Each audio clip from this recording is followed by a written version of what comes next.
Welcome to the Otherworlds, where we talk to authors of fantasy, supernatural, and paranormal stories.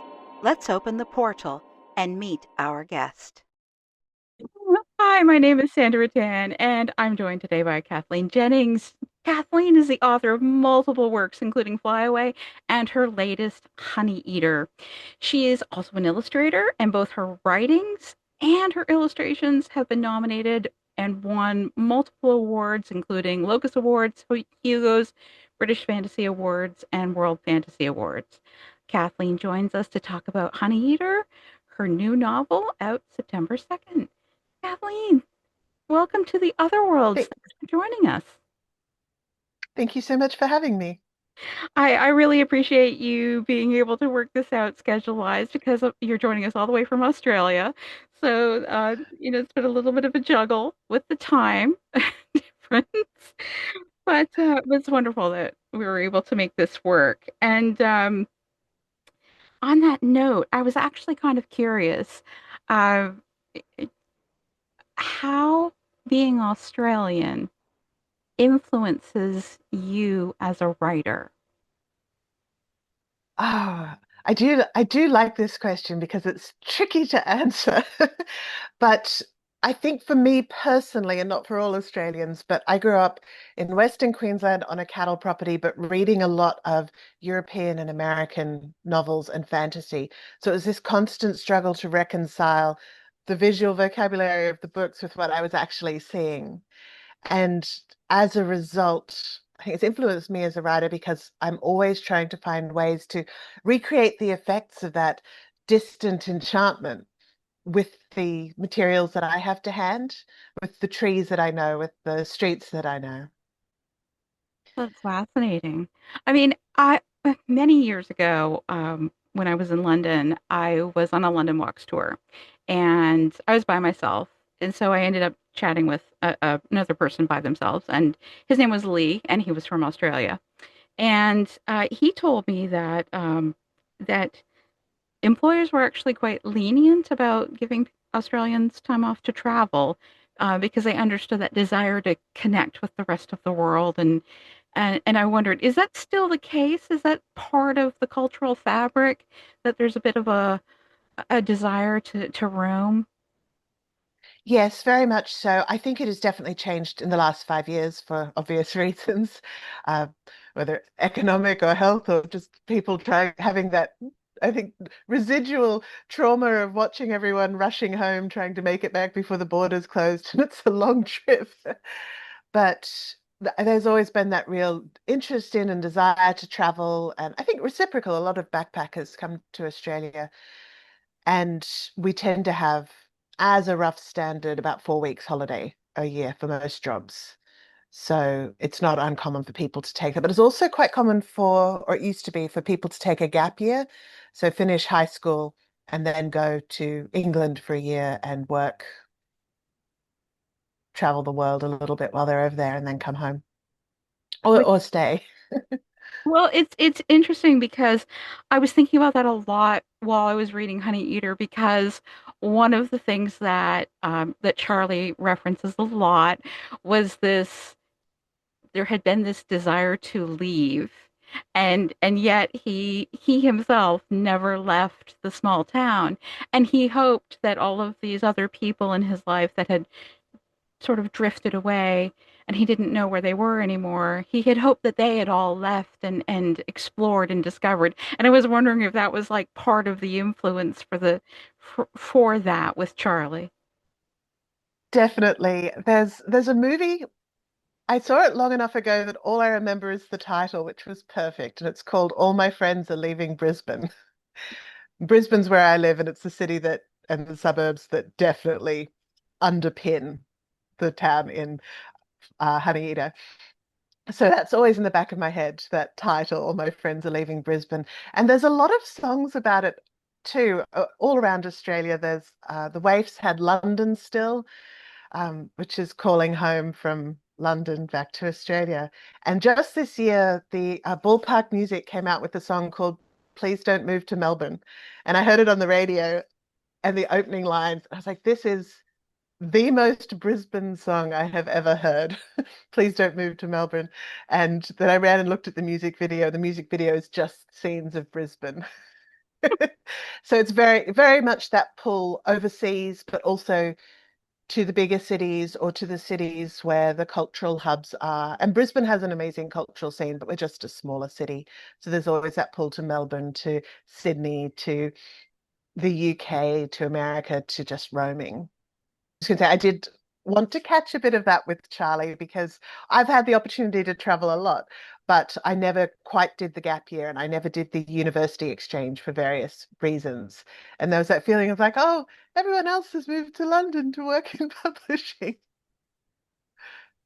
Ah, okay, so that was where part of that influence came in. Because I wondered if Brisbane sort of had this middle daughter syndrome a little bit because it's between Sydney and I'm not sure if I'm saying it right, Cairns. Cairns, yes. And from a tourist perspective, an outside perspective, those are like hot spots to go to. Brisbane, less so, it seems. And so I just wondered if there was a little bit of that in there as well. I think Brisbane as a whole would go Cairns, Cairns. If there's a rivalry in that sense. Certainly a lot of like when a lot of friends come over, they do skip Brisbane on the tourist trip. But I think it's more that Brisbane is it's definitely a city. It's a sprawling city, though. It's always thought of itself to some degree as a big country town. It doesn't have that centralized, I guess, almost cultural mythic weight that some of the larger cities do, and perhaps has felt a little bit of that wistfulness or not so much cringe, but a consciousness of the fact that it has always been thought of as a big country town. People are always mean about it. And I think it's a beautiful city. But as I was writing Belworth, where Honeyeater is set, I did want to capture that feeling of a town that's not, it's not quite, it's not quite a world city. It's suburbs, it's places that have only had houses on them for certain periods of time.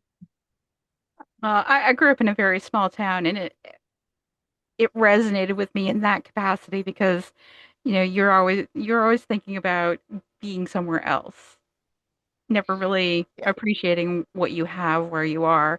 And it's interesting, I think, as well, that you look at it differently with youth, which actually is kind of inverse in the book because I think when I was young, I wanted to be someplace more exciting. And now that I'm older, I'm quite content to be in someplace that's a little smaller and quieter. But the interesting thing in the story is that the one character who actually seems to appreciate where she is the taxi driver's daughter, which is an interesting thing. I, you know, I found her to be such a fascinating character in so many respects, but I found myself thinking a lot about her and her role in the story and the way that people saw her. Even the fact that she doesn't have a name, she has a designation in relation to somebody else. Like she's the taxi driver's daughter, she's the neighborhood kid. She's not seen as like an individual, which speaks so much to how people see young people a lot of the time. Was that what you were trying to get across with the decision to refer to her as the taxi driver's daughter? In part, yes, definitely. I mean, to be honest, part of it was like I started calling her that because I was trying to think of a name, and then I thought, I wonder if I can get away with just continuing to call her the taxi driver's daughter. And then those themes started building around that because I do like the idea that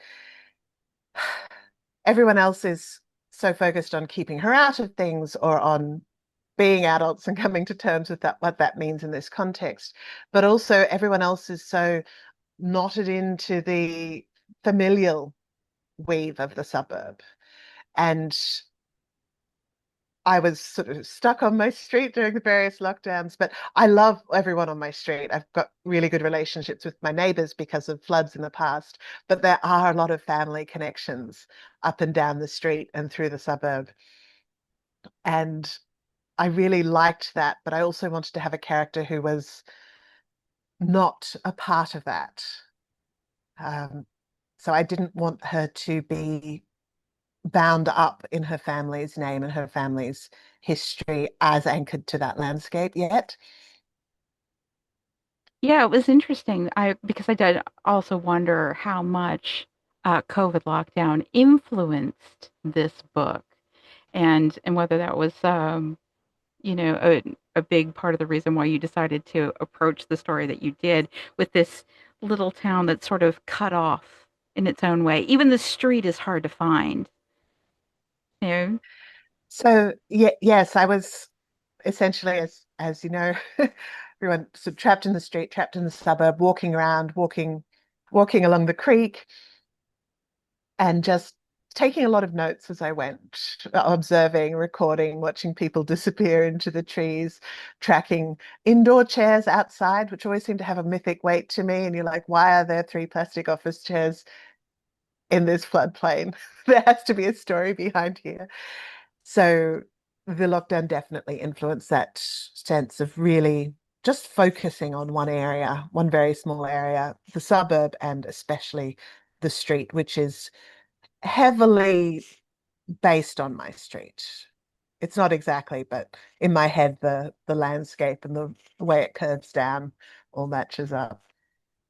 Well, it's interesting that it was based on your street because I and you do have a good relationship with your neighbors, but in the story, the neighborhood has definitely a different kind of vibe, and it was interesting to me that really like there's such an interesting thing about perception in this book because um, there's the way that people see each other, and then there's reality, and they are so far apart in most respects because people people sort of see what they are conditioned to see in a way.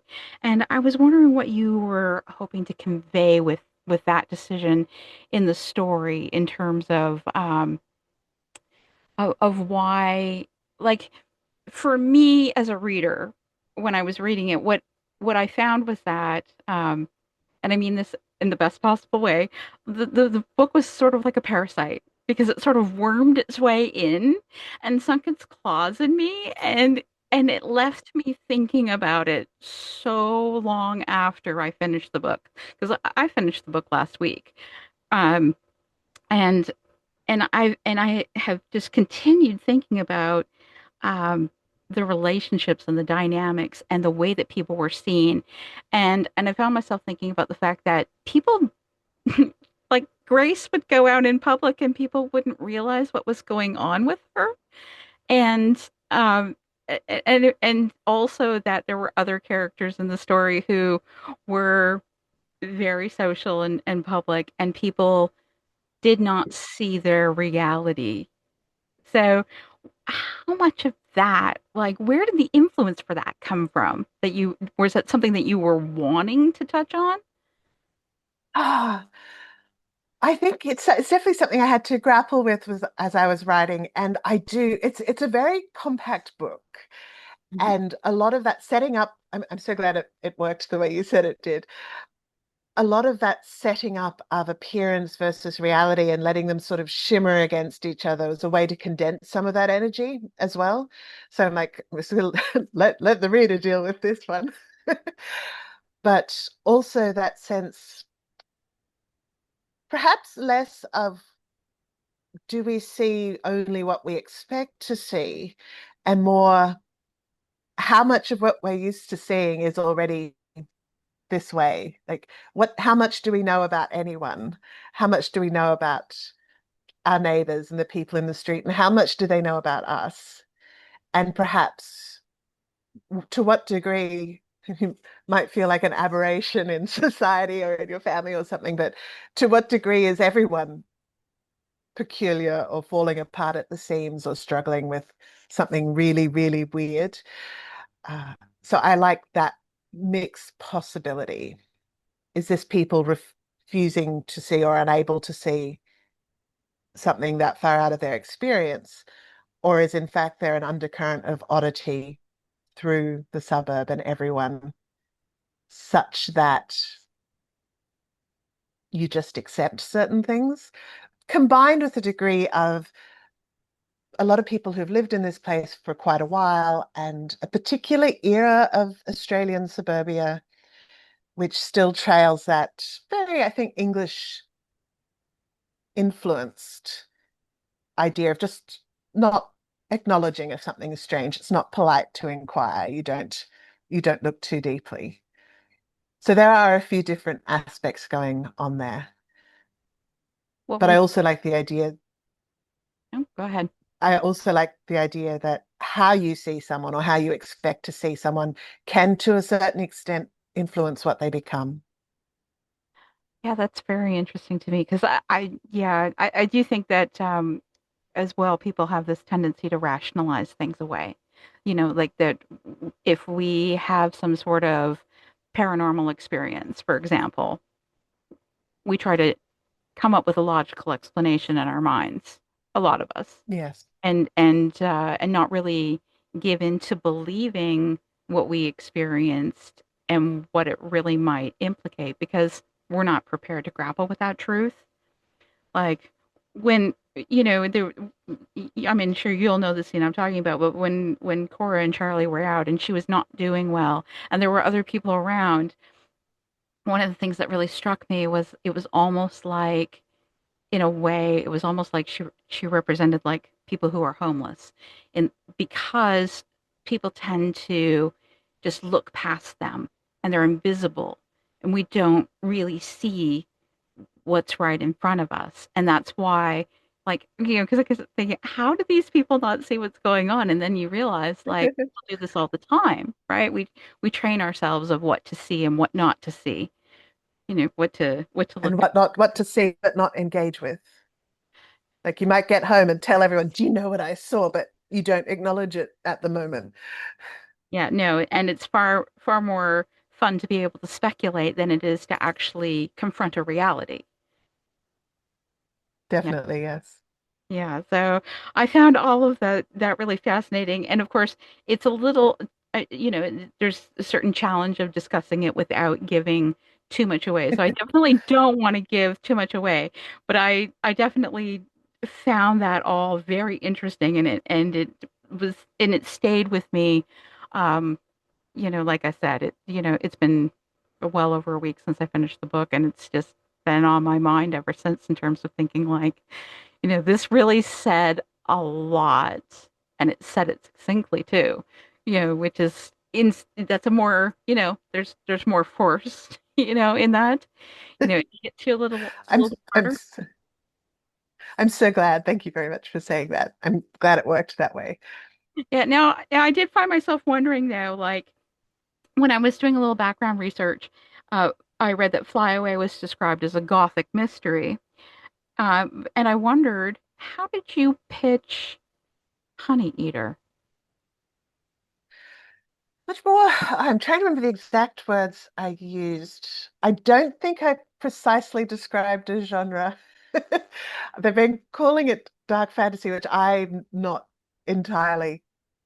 It's not how I would describe it. I've been saying personally suburban gothic, suburban Australian gothic, subtropical gothic. And what I was really, something I was consciously trying to get hold of when I was writing it was a sort of sense of this suburban mythic or mythical suburbia and trying to work out a way. When I mentioned before, some cities having a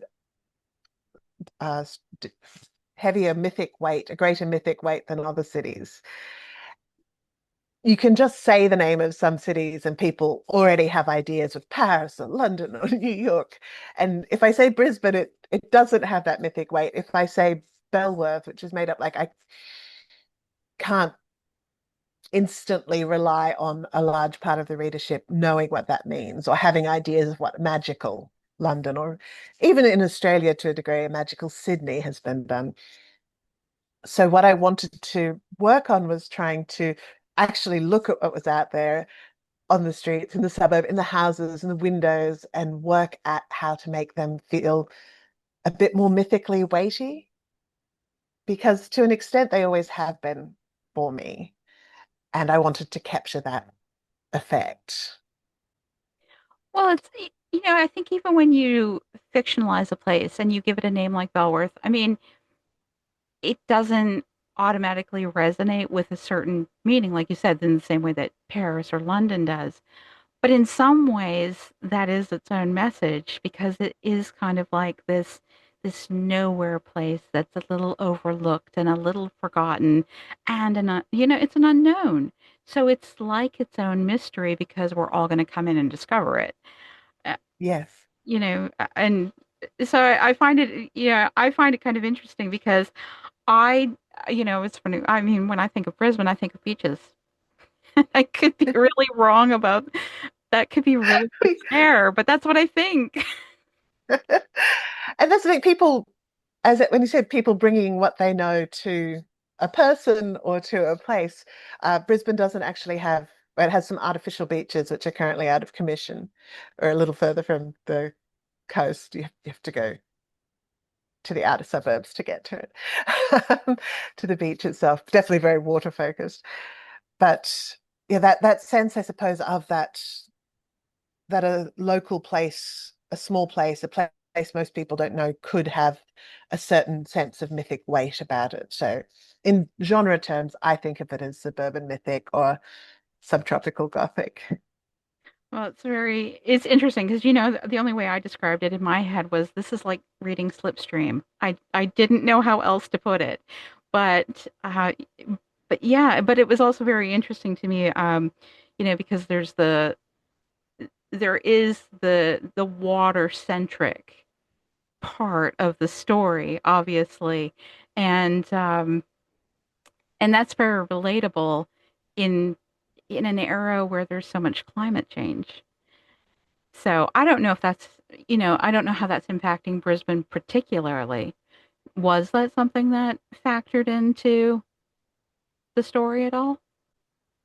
Definitely. I had started playing with these characters a number of years ago before the 2011 floods. And I was living in this house already when the 2011 floods happened. And they were quite big floods. We hadn't had anything like them since 74 in Brisbane. My street got cut off by the floods. The streets around flooded. It was a lot of devastation. And that's really when I got to know my neighbors because we'd all take our chairs out into the street and sit there and tell stories about the suburb. And that's very much that bracketing story of Honeyeater, of the neighbors on flood nights, which are dark but not silent, taking their chairs out into the street because it's cut off and telling stories. So that's that's such a sense memory of the suburb for me. And then when 2013 we had another round, and then in 2020 when everything went down, I was actually working on observation journal, and I thought, what other big disasters, like world, whether global or local, world altering events have I lived through? Where was I getting my news from? When was I able to start working again? Um, how did I get through them? And the big one for me, what were the positive things I took from them, which was intriguing, and what were the sense memories? And they all had such distinct memories, whether it was, there was a big downsizing of public service when I worked for it, and there's particular associations with that. But the flood, I could remember the texture and the smell. And still sometimes, even 10 years after that, you'd walk past buildings, raised buildings, and out of the shadow under them, you could smell the flood mud coming out. And then in 2022, we had another really big flood come through. And it all happened again. And I was editing Honeyeater at the time. So I didn't want it to be a book about floods, about living in a flood, but I wanted it to be a book about living in a place that floods and in between floods, within the memory of it, within the consciousness of every time someone drives me home. They're like, oh, did this area get much water during the floods? I was like, yes. So it went up through that sign and through the middle of the windows of that house. And in fact, a lot of the houses that I was looking at and describing when I was writing Honeyeater have been taken down now in a buyback program. So I walk along, and there's these big vacant lots full of birds and grass. So it's been changing the landscape as I've been drawing inspiration from it. But there's also so many stories that come out of floods, good and bad, and just the stories you overhear because you're hanging out with no electricity, talking to people. So yeah, it really shaped, I think, the consciousness and the three-dimensionality, the literal three-dimensionality of the landscape. Does that answer the question? Oh, well, I find that really interesting. I mean, because it does, and also it's just interesting because significant events like that have a way of bringing about change, but they also have a way of like, I remember many years ago, Val McDermott was talking about a book, and I forget which one, but she was talking, but referenced these books that were written about years of drought in the UK. And in both of these cases, like these two different authors had written these stories about, in a drought, these lakes, basically disappeared. And in the ruins of what was left behind, there was obviously a murder mystery. That's kind of the whole trigger. But it's like when there's an event like a flood, in the aftermath, you don't know what can wash up. So there's that sense of like, this is going to wreak havoc and it's going to destroy things and it's also going to reveal things. So Yes. yeah, it's like all of those layers are in there in the story. So which I And find, there's some very specific things I borrowed too. So that 21 Volney Street, the house at the center of Honeyeater, it doesn't look exactly like my neighbor's house, but my next door neighbors have a beautiful old Queenslander house that they've done up. Like, so wooden house up on stumps, lead-like glass, the curved tin roof on the veranda. It's beautiful. But it began life as the station house in the area down near the creek. And after the floods in the 1880s, 1890s, it got relocated up to the top of the hill. So there's a lot of bits of even houses moving around through time that I wanted to let the water shape the story indirectly, even if not directly. And what you said about multiple books dealing with the flood, I'm reading a book at the moment called Everything is Water by Simon Cleary, where in 2022 he walked the length of the Brisbane River. And there's a bit at the beginning where we've used almost the same phrasing in reverse. So at the beginning of the book, I talk about of Honeyeater, I talk about places that flood every 70, every 10, every 5 years. And he has a very similar line in reverse. And as soon as I read that paragraph, there was something in it, even apart from that line, was like, this is a river I know, this is a place I know, this is how you write about this river. I've read so many books about walking along creeks and rivers. It's very obvious that the language here belongs to this place and time, no, that's very even though I have, so even though I've made mine full of strange and twisty, impossible things. well, the strange and twisty and impossible things are just, the flavor of this story. Yeah,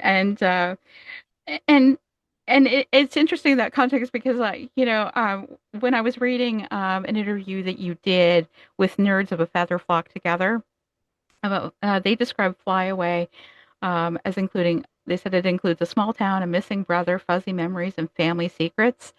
And I was thinking, oh, they've described Honeyeater. I mean, not, maybe not the missing brother per se, but like, all, you've got these recurring themes. So I wondered, what is it about small towns and family secrets that appeals to you? I think in part they are fairly inherent to the Gothic genres, which I love. And I love Australian Gothic and I love beautiful sunlit Australian Gothic, like think Picnic at Hanging Rock and things like that. So just tapping into that. There's always mysteries and people wandering off and going missing. I also really love fairy tales. And Flyaway, I used a lot of fairy tale structures. Honeyeater, I was trying to lean more into ghost story territory. But as a result of the Gothic and horror and fairy tales are all very close neighbors and constantly picking up each other's themes and language.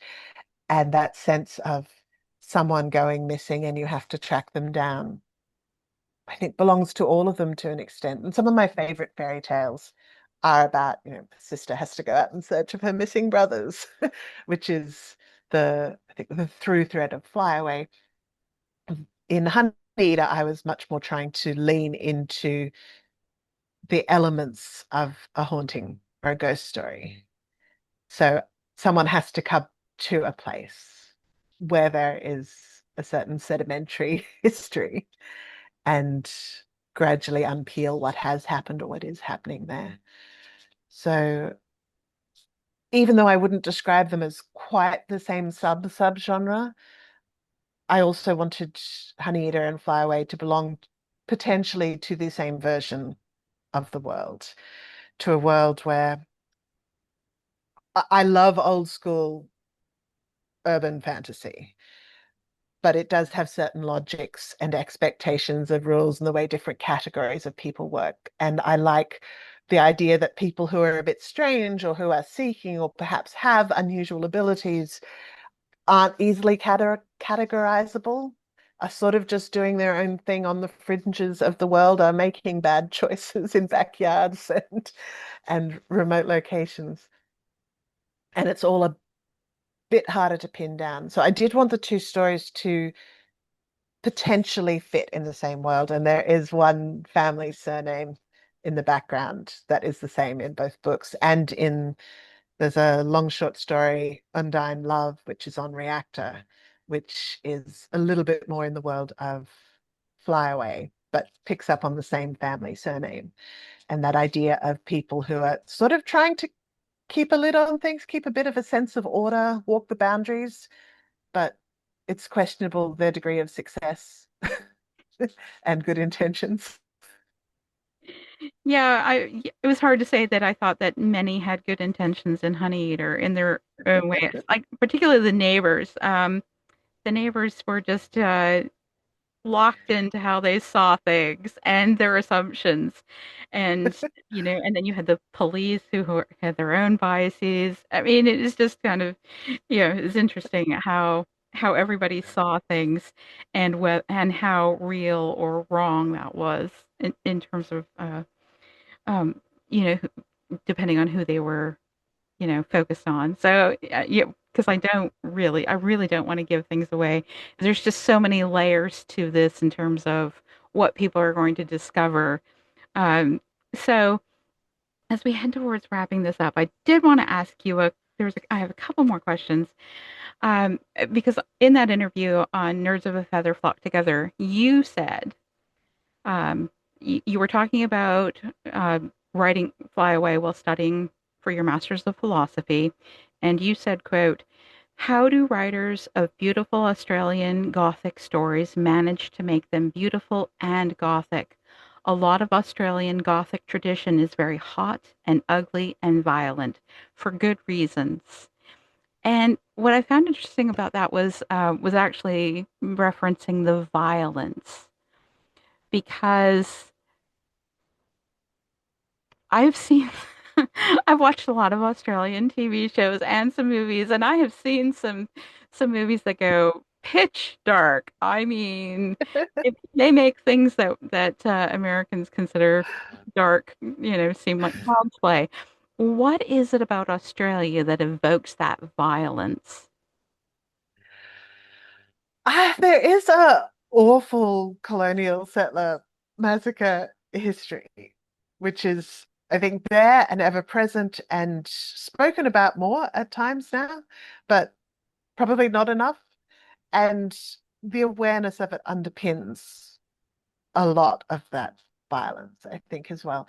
And then there is that strand of, I guess, that man against nature, civilization against the wilderness, which is clearly problematic on its own terms anyway. But there is a big strand of that in Gothic and therefore in Australian Gothic literature. And I think those stories and movies do feed on each other in that way. I am not I'm not criticizing those movies specifically.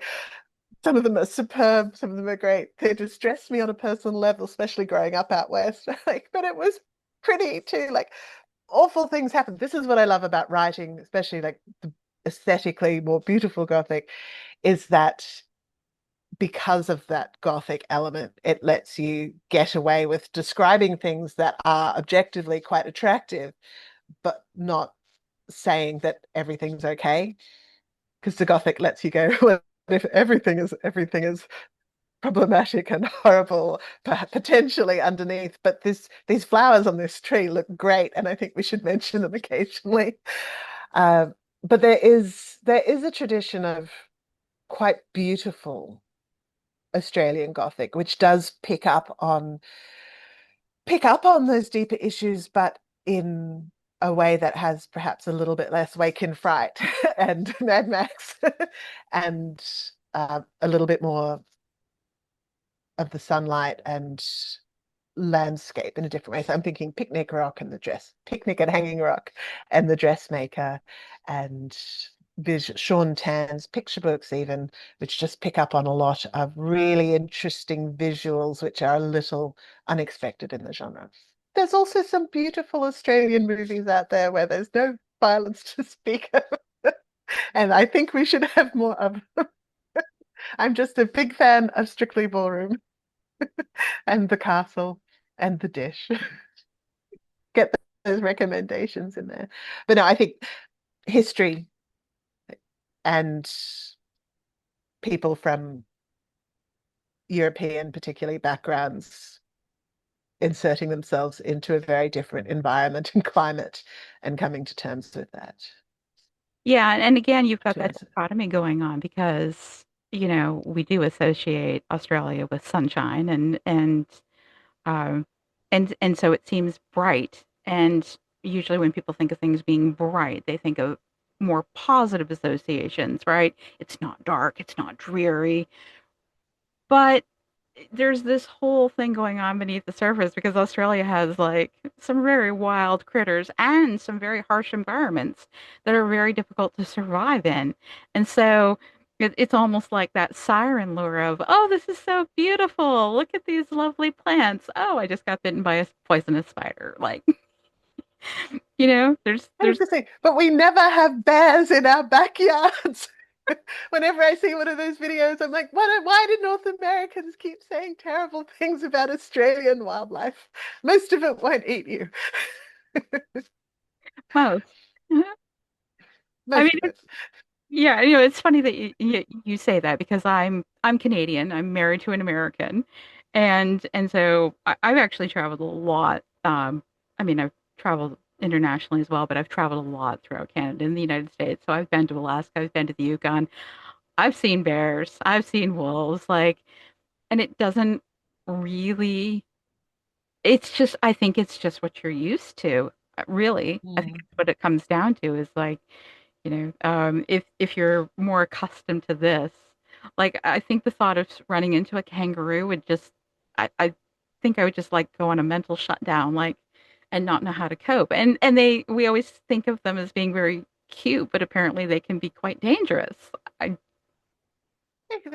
They can, depending on the size as well. Like you've got the great big ones, but you've got little ones too. We used to have paddy melons, which are the kangaroo rats. They're about maybe a foot tall and very rotund. And they used to, out west, they used to come onto the veranda and when we fed the cats and beat the cats up.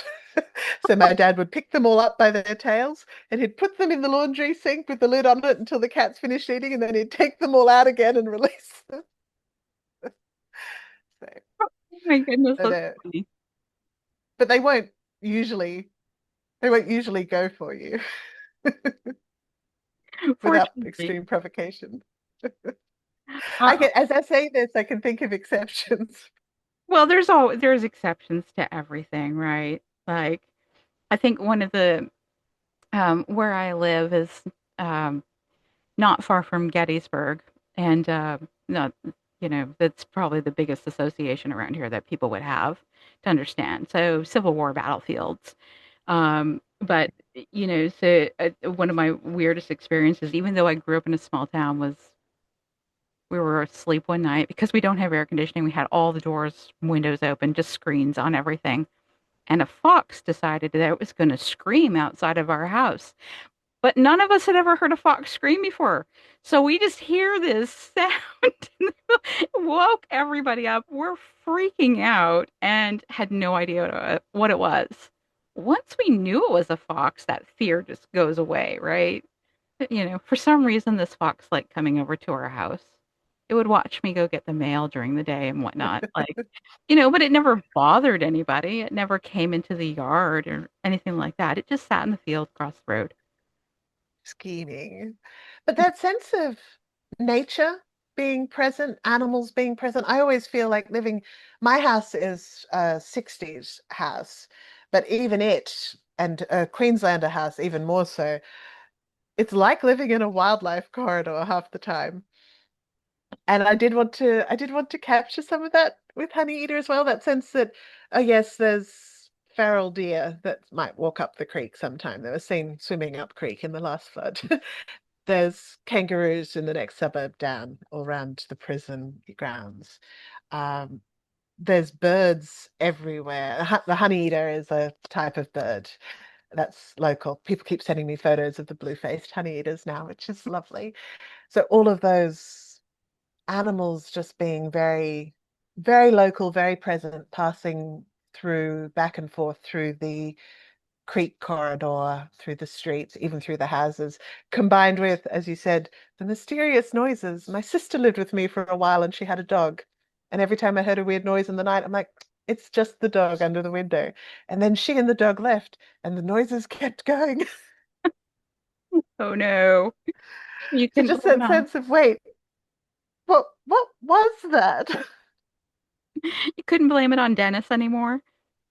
No, no. Dennis is at least partially suggested by Diesel, who was the dog in question. Oh, okay, so that's where the inspiration came from. So, okay. Yes.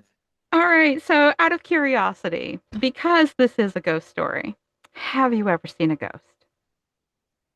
I have never seen a ghost that I am aware of having seen. Does that answer the question? No, I've never seen a ghost. I have spent a lot of time convincing myself that things I have heard are not ghosts and are just possums in the roof. Have you? Not seen, but I've had a message from one. So I'll leave it at that. And on a final note, out of curiosity, you mentioned being rigorously edited by Ellen Datlow for this book. Yeah. And and so I'm a Canadian married to an American. So I have my own stories with this, but I wondered, as an Australian, do you have any funny misunderstandings with being edited by an American? It's really great actually because part of the difficulty writing Australian is that like broad cultural influence from movies and TVs. Sometimes I forget, wait, how do we spell curb? And my mother is American, so I had a bit of influence there as well. So I'm trying to write something that's quite Australian without being ochre or strine.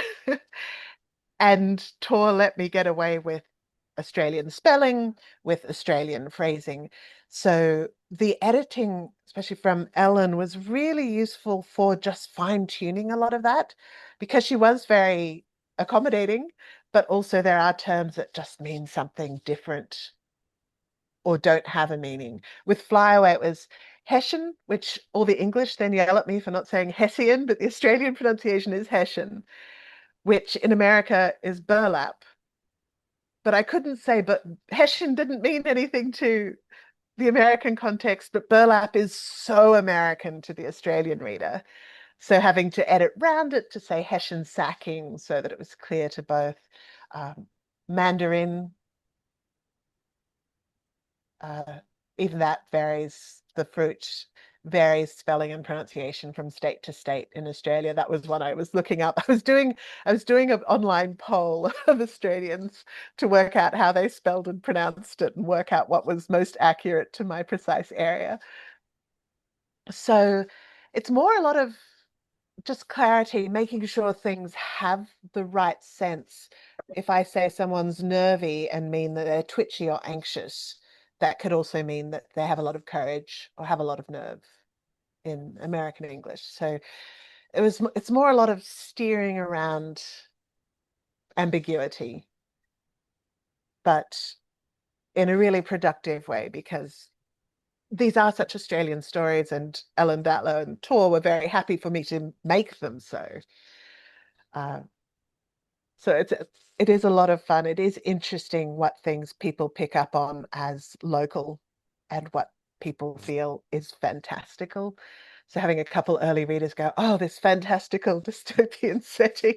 It's like, it's my perfectly pleasant street that I'm using as the base for this. But also I showed someone the blurb who doesn't know my writing. They looked at the back cover copy and they're like, "Is this based on Oxley?" Which is my suburb. I was like, yes, yes. How did you pick it up? That's very much not specified.